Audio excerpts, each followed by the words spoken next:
bawaannya 128. Kita upgrade ke 256, mereknya Moment ya. Langsung saja kita pasang.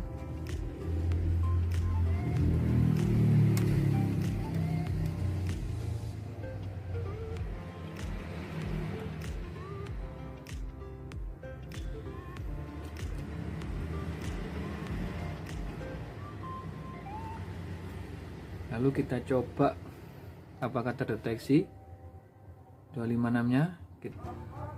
Yang ternyata terdeteksi ya. Ini ya, 256. Tinggal nanti kita install aja. X1 tablet seperti ini.